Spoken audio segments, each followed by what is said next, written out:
दोस्तों, एक मूवी फिर से देश के अंदर तहलका मचाने वाली है जिसका नाम है द बंगाल फाइल।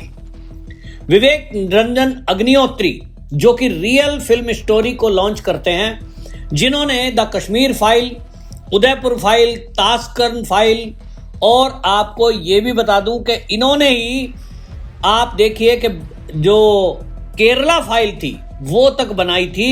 और उन सब में जो दृश्य दिखाए गए, उन सब में जो सब्जेक्ट था, जो थीम थी, उसको देखने के बाद देश के लोग सोचने को मजबूर हुए कि आखिरकार हमारे देश के अंदर जिस तरह से पॉलिटिक्स के नाम पर नरसंहार हुआ, जिस तरह से केरला फाइल में दिखाया गया कि हमारे देश के अंदर कुछ राजनीतिक दल अभी भी घुसपैठियों के पक्ष में खड़े हैं, हिंदुओं के साथ धर्मांतरण का गंदा खेल हो रहा है, वहीं आतंकवादी एक्टिविटी हो रही है और उसको एक अमली जामा पहनाया जा रहा है राजनीति का। अब इसी तरह की फिल्मों को लेकर के विवेक रंजन अग्निहोत्री यहां फिल्म बनाते हैं तो कुछ लोगों को दिक्कत होती है। और दिक्कत इसलिए होती है कि कुछ एक लोग इस देश में अभी भी उसी मानसिकता के हैं जिन्होंने इस देश के भारत माता के दो टुकड़े करवा दिए।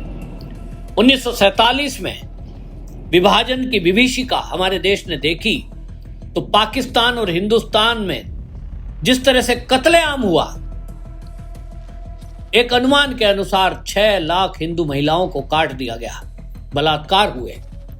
और वो इतिहास के पन्नों में दर्ज है, लेकिन कहीं उसकी चर्चा नहीं है। चर्चा होगी तो लोगों को पता चलेगा कि जो लोग ये कहते हैं गंगा जमनी तहजीब है, हिंदू मुस्लिम भाई भाई हैं, और ये हिंदुओं को ही टारगेट करते हुए ये कहा जाता है हिंदू तो जो है हिंसक है, इस देश में मुस्लिम डरे हुए हैं, इस तरह की चीजें जो बनाई जाती हैं, ये असल में वामपंथियों के द्वारा इस देश में इतिहास को तोड़ मरोड़ के पेश करके यहाँ असली खेल ये खेल रहे हैं वो कि जो नक्सलवाद है उसको सपोर्ट कर रहे हैं, जो आतंकवाद है उसको सपोर्ट कर रहे हैं, और ऐसी कट्टरवादी सोच, अलगाववादी सोच, उसको ये बढ़ावा देना चाहते हैं और नाम दे रखा है राजनीतिक पार्टियां।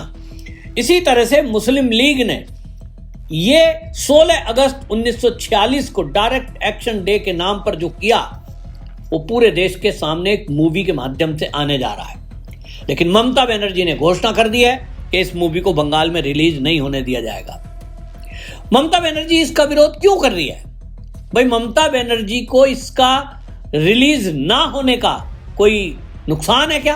उत्तर है नहीं, क्योंकि ममता बनर्जी की टीएमसी पार्टी ने तो ऐसा कुछ किया नहीं, मुस्लिम लीग ने किया। तब फिर ममता बनर्जी विरोध क्यों कर रही है?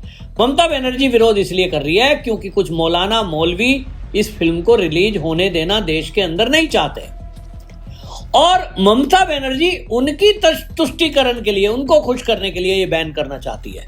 टीएमसी का तो कोई लेना देना है नहीं।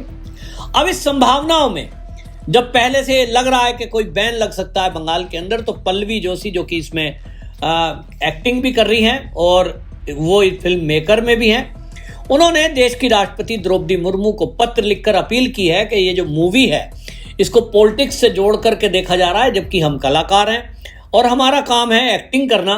कोई भी इस देश में मूवी बन रही है, क्या वो जो आप देखिए कि पीके मूवी बनी, उसमें हिंदू देवी देवताओं का मजाक बनाया गया। ओ माई गॉड मूवी बनी, हिंदू देवी देवताओं का मजाक उड़ाया गया, संतों का मजाक उड़ाया गया। क्या इस देश के जो बहुसंख्यक हिंदू हैं उन्होंने कहीं तोड़फोड़ की? किसी भी राज्य में क्या उस पर बैन लगा? कोर्ट तक में केस गए, कोर्ट ने कह दिया साहब मनोरंजन की चीज है, मूवी है, कुछ आपत्तिजनक अगर किसी का कोई दृश्य लगता है तो उसको काट दिया जाएगा। ठीक आप देखिए, इस मूवी को लेकर भी ये बातें हुई, सुप्रीम कोर्ट तक में लोग पहुंच गए और सुप्रीम कोर्ट ने कहा भाई ऐसे कोई सीन हो तो उनको काटिए जिस पर आपत्ति है। तो आप सोचिए, इसको लेकर अभी तक जिस तरह की बात की गई, मौलाना मदनी जैसे लोगों का संस्था सुप्रीम कोर्ट तक में पहुंच गई और उन्होंने कहा कि इस मूवी पे हमें ऑब्जेक्शन है क्योंकि ये नफरत फैलाती है, तो इसको रोक लगाई जाए। 50 कट इस मूवी में लग चुके हैं। सुप्रीम कोर्ट में जाने से पहले इसमें 50 कट लगा दिए गए सेंसर बोर्ड ने, ये कहते हुए कि साहब ऑब्जेक्शन है कुछ लोगों को। एक फिल्म में 50 कट लग गए तो मूवी का क्या बचा होगा सोचिए। लेकिन उसके बावजूद भी अगर ममता बनर्जी कहती है मूवी रिलीज नहीं होने दी जाएगी, वो क्यों? क्योंकि टीएमसी का कोई उसमें नुकसान नहीं है, केवल उनका जो वोट बैंक है, जो मौलाना मौलवी हैं, वो बौखलाए हुए हैं कि उनकी पोल पट्टी खुलती है। जो वो अभी तक का नैरेटिव देश की आजादी के बाद से चला रहे हैं, गंगा जमनी तहजीब बताकर, हिंदू मुस्लिम भाई भाई बोलकर, ये जो उनका नैरेटिव चल रहा है, अलतकिया जो ये चला रहे हैं, वो अलतकिये की पोल इससे खुलती है कि 16 अगस्त 1946 को डायरेक्ट एक्शन डे पर जो दर्दनाक यहां घटना हुई, जिसमें बताया जा रहा है कि लगभग 40,000 हिंदू मार दिए गए और हालात इतने खराब है। उसका जो टीजर है उसमें दिखाया जा रहा है कि मटन मार्केट के अंदर, नोआखाली में, जहां मटन मार्केट में हुक होता है लोहे का, उसमें बकरे को काट कर लटका दिया जाता है, एक ट्रक में डेड बॉडी भर के लाई गई। ये प्रत्यक्षदर्शी ने बताया, जिसकी उम्र 100 साल के ऊपर है। वो बोलते हैं कि साहब ट्रक में भर के लाए गए महिलाओं की नंगी लाशें, और उस मीट की दुकानों पर बकरे को टांगने वाले हुक में उन लाशों को लगा दिया गया। आप सोचिए कितनी घिनौनी और कैसी विकृत मानसिकता है कि उन्होंने एक तरफ महिलाओं के साथ पहले रेप किया, फिर उनकी हत्या की, और उस हत्या के बाद भी उनका मन नहीं भरा हिंदुओं का अपमान करने का, तो उन्होंने महिलाओं की नंगी जो लाश है वो क्यों टांगी? हिंदू समाज को यह दिखाने के लिए कि तुम हमसे पंगा लोगे, तुम्हारा हाल ये कर दिया जाएगा और तुम छोड़ के भागो यहां से। और उसके बाद पलायन हुआ। बड़ी संख्या में जो हिंदू थे वहां के बंगाली, वो सब उस एरिया को छोड़ के भाग गए, क्योंकि उनको लग गया कि इनके बीच रहेंगे तो कभी ना कभी हमारी भी बहन बेटियों को इसी तरह कर दिया जाएगा। और आज आप देखिए भारत के कई ऐसे हिस्से हैं जहां इस तरह के आमतौर पर हम देखने को शिकायतें मिलती हैं,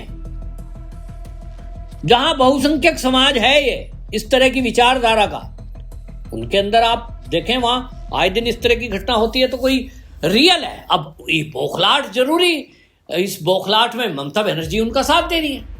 ममता बनर्जी ने स्टेटमेंट दिया हम उस मूवी को, आप सोचिए ना, सुप्रीम कोर्ट में कौन लोग पहुंचे हैं, मौलाना मौलवी उसमें पहुंचे हैं, और वो चाहते नहीं है कि उनकी पोल पट्टी खुले, और इसीलिए इस मूवी को बैन करने की बात की जा रही है।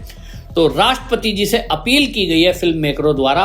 पल्लवी जोशी ने पत्र लिखा और भावनात्मक पत्र लिखा है। उन्होंने लिखा कि भाई हम कलाकार हैं, हम मूवी बनाते हैं, और जब हम मूवी बनाते हैं, जो भी मूवी बनाते हैं उसको पॉलिटिक्स से जोड़ दिया जाता है। जो भी सच्चाई इस देश में बोलेगा उसको पॉलिटिक्स से जोड़ दिया जाएगा। ये केवल हिंदुओं के लिए अप्लाई होता है। आप सोचिए द कश्मीर फाइल बनी, कश्मीर में 1990 के दशक में हिंदुओं को, वहां से पंडितों को मार के भगा दिया गया, और महिलाओं के साथ क्या क्या नहीं हुआ। केवल 5% उस मूवी में जो घटना हुई है, उस मूवी में 5% उस घटना को दिखाने की कोशिश विवेक अग्निहोत्री ने की, तो कह दिया गया कि नफरत फैला रही है मूवी, बैन करा जाए। सुप्रीम कोर्ट में पहुंच गए तो सुप्रीम कोर्ट ने फिर कुछ कट लगवाए, उसके बाद मूवी रिलीज हुई। इसी तरह हमने, जैसे मैंने कहा आपको, आप देखिए कि उसमें द ताशकंद फाइल, उसके अंदर किस तरह की घटनाएं, षड्यंत्र हमारे देश में हुए, उस पर चर्चा थी, उसे भी सुप्रीम कोर्ट ले गए। केरला फाइल बनाएंगे, उसमें दिखाया गया किस तरह से बच्चों को धर्मांतरित किया जा रहा है, और उसके बाद ISIS में उनको भर्ती कराया जाता है, आतंकवादी घटनाओं में सेक्स लीव के तौर पर लड़कियों को इस्तेमाल किया जा रहा है, तो साहब उस पर बैन लगाइए। यानी इस देश में हिंदुओं के ऊपर जो अत्याचार हुए हैं, इस देश में जो विभाजनकारी ताकतों ने षड्यंत्र किए हैं, उस पर कोई बात करेगा तो नहीं करने दी जाएगी। आप हिंदुओं का अपमान करिए, हिंदू देवी देवताओं का अपमान करिए, हिंदू संतों के अपमान पर मूवी बनाइए, आपको कोई इस देश में रोकने वाला नहीं है, ना तो सेंसर बोर्ड, ना सुप्रीम कोर्ट। इस बात से यह सिद्ध होता है।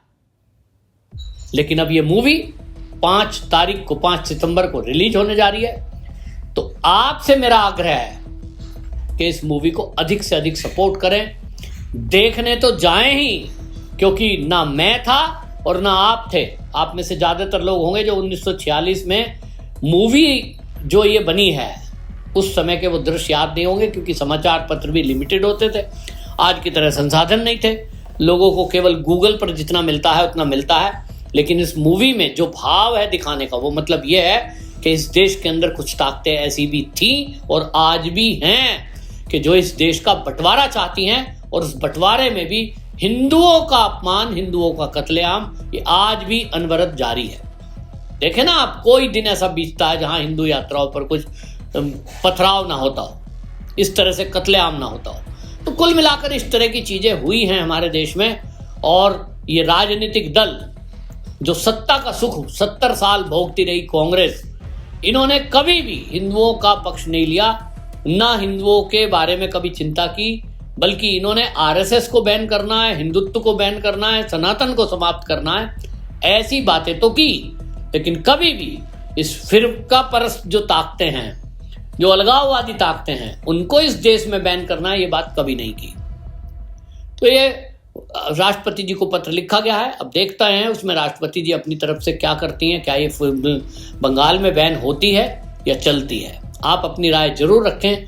आपको क्या लगता है कि इस तरह की मूवी विवेक अग्निहोत्री को बनाए रखनी चाहिए, बनाते रहना चाहिए? और वो ये कह रहे हैं कि मैं बनाऊंगा तभी जब मूवी चलेगी। भाई कोई भी पैसे खर्च करेगा, उसको उसका खर्चा निकालना है, फिर 2 पैसे उसको आमदनी के लिए बचेंगे, तभी अगली मूवी बनाने के लिए उनके अंदर हिम्मत आएगी। आप देखने नहीं जाते, आपका मूवी देखने का कोई शौक नहीं है, फिर भी आप देखने जाइए और बच्चों को दिखाइए, ताकि उनको ये समझ आए कि हमारे देश में किस तरह से अलगाववादी ताकतें आज भी यहां हर राज्य में बैठी हैं। वंदे मातरम।